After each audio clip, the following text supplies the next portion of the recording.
Hey, happy October once again. Bored now, back with you. Just me this time, a solo review. My latest review for the month. It's going to be of this movie Popcorn from 1991. So, just a general impression of this. Very much a forgotten cult film in many ways.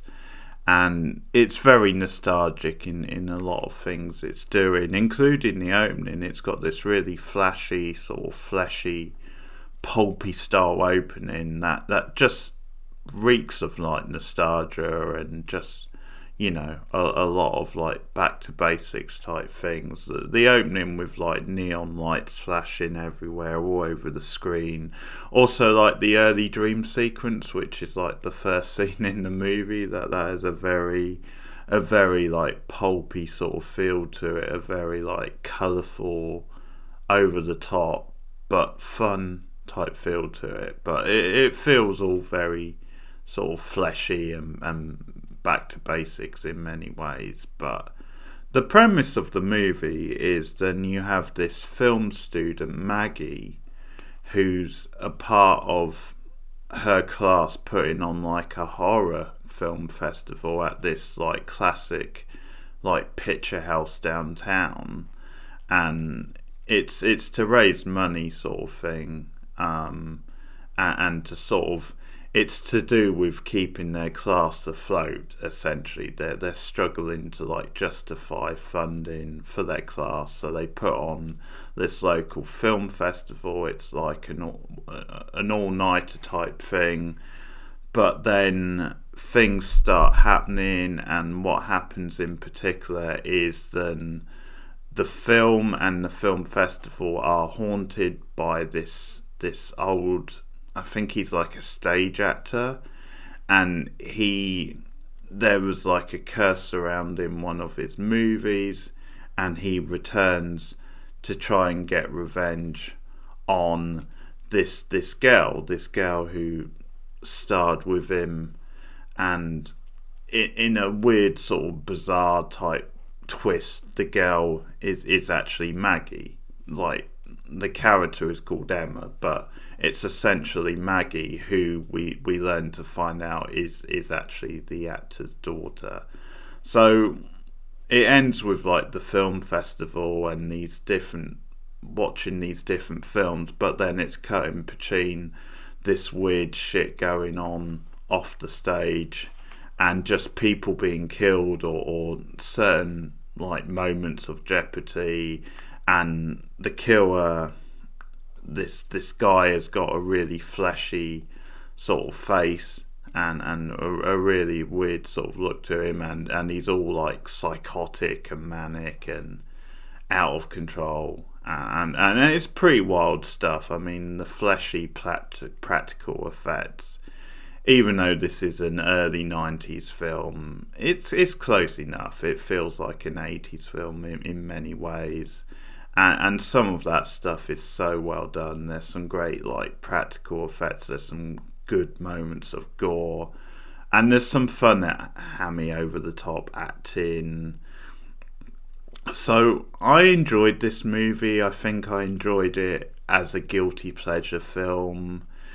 It's one of those films where it is being very tongue-in-cheek, and that's part of its appeal. I think it is like nodding to the sort of glory days of cinema, to like the classic like monster B movies, but also just has a nostalgia for some of like the gimmicks of like older cinema and the tradition of going to like a film festival, or to like just attending a very like a novelty sort of screening, I guess is what you would say, because it really plays up some of like the gimmicks to do with like smell-o-vision and things like that it shows. So I give it marks for that, because I think there's a lot of nostalgia from the filmmakers. Like, I don't think it's just that it's like a device for the movie. I think there is actually a love for that stuff, because you see a lot of like pointers to that in how the film looks, and some of the gags, there are some gags that sort of hint at that stuff as well. And it's a pretty wacky, pretty fun premise, which the film has a good time with, and it's not never really a boring film. It's quite a fun watch, even though it's not like the best thing you're gonna ever see. But there's definitely a charm to it. Now, what I would say about the Prestige stuff is then if the movie was done today, and if it was done by someone who knew what they were doing and everything, then there would be a lot more to it. There would be a lot more that goes into it. There would be an even wittier sort of thing. Because I wouldn't say like the film feels that witty or clever, and it probably doesn't go that deep. I mean, out of films where you have this premise of like something evil attacking people at a cinema screening and that whole thing, it's actually like a really cool setting and premise for a horror movie. There's obviously that movie, I think it's Demons 2, the second film in that franchise that does that. And that's quite a trippy little unsettling movie at times. It overstretches its premise, but that's a good example of doing it. But yeah, like in many ways, this film is very much of its time, and although there's a charm to it, although it's very entertaining at times, you know, it doesn't really go as far as maybe it could, and if the movie was done now, as long as it's done by someone who knows what they're doing, then I think the jokes would cut a little deeper. But having said that, just because of the era it's set in, and because it's made with, I think, sort of heart and a sense of fun, then it doesn't really bother me. Like, that doesn't hold the movie back too much. I think it is a good cheesy time. The lead actress I enjoy, Maggie, I like her. I think she's very watchable and likeable, and yeah, it does feel quite natural. She does seem like quite this appealing, sort of quirky, nerdy film student, but also with some charm to her.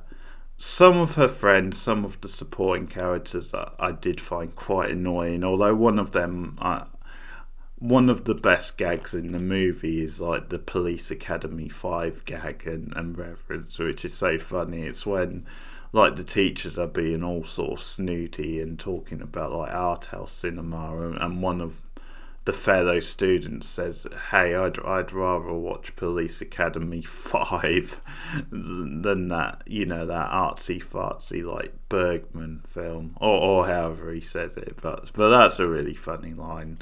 Police Academy 5 and Bergman in the same sentence. I take my hat off to this film for that. And there's a couple of nice performances. The other person to mention is Dee Wallace, who's one of those classic 1980s mother figures. And she plays Suzanne, who's Maggie's mother. And it turns out she knows a bit more than she's letting on. And she's probably not in the movie that much or enough. I think we could have done with a bit more of her, but there's quite a nice plot with her where she has this connection and she knows more than she's telling Maggie, and that's sort of revealed. But Dee Wallace is a very watchable actress. She sort of gives it her all in this movie, as she does every movie. And some of the stuff near the end of the movie, it wasn't that great. It got a little bit messy and could have been a bit better, but as I said, there's a lot of fun to be had in this movie, a lot of nostalgia. I think it does have its tongue in its cheek, and because of that, I had a good time with it. The villain is pretty cool. Once again, some good practical effects, and also there's just a nice, you know, like 80s feel to it, where it sort of captures some of that naive enthusiasm, and I sort of feel that a bit with like some of Maggie's friends. And when it gets to like the sort of climax and they're banding together at the cinema to like try and find her and trying to save her, and And one scene I really enjoy, because you have like her boyfriend Jeremy, who he continues in the tradition of like 1980 douchebag boyfriends. He sort, because she doesn't, she sort of blows him off and doesn't want to go with him to this film. Then he shows up with this, this sort of airhead, this blonde airhead. And Maggie's there because she's like, she's there, she's like serving tickets sort of thing, and she's like, she sees them. So there's the whole thing with them. Although Jeremy, to be fair, does have a little bit of an arc where he like comes around by the end. Yeah, how dare he cheat on Maggie? But in any event, there's this stuff with the friends where things kick off because like the girl who Jeremy has taken to the film, like she's now with this muscle bound sort of guy to try and make Jeremy jealous, and things get out of hand where he's like sort of kicking off, potentially. But then there's a fight in the lobby with like one of Maggie's friends, one of the other students who's like working there, and like the girl and also like the big guy. But it turns out then she stands up to him. But I actually really enjoy her like punching them out and just tossing her out the cinema. There was a lot of fun in that scene. I do enjoy the line because she's like, the blonde days moaning about her hair being messed up, and so she's like, as she throws her out, she's like, it's fake anyway. That's so great, so great. So there's plenty of fun to be had. As I said, it's quite light and tongue in cheek. Some cool practical effects. It's a very nostalgic film, and nostalgic in a good way. Like it doesn't take itself seriously, and it's sort of all the better for it. So a little bit of a gem in many ways. Not the best thing you'll ever see, but definitely worth tracking down if you can find it. So that's Popcorn, and I'll give it 6.5 out of 10. A really solid watch, and I'm definitely going to track this down on DVD or Blu-ray because I can see myself having a lot of fun rewatching this. So that's my review of Popcorn. I'll be back tomorrow with another horror review, and I'm going to be doing this all month, of course, so if you've seen Popcorn, let me know your thoughts in the comments below. Like and subscribe as always. Share me out on social media. Look out for me on Twitter as Keith Beard, also on Letterboxd, and there's a link to that on the channel. You can also donate to the channel on PayPal, and the link for that is on the channel. But thanks guys, keep it spooky, and I'll see you again soon.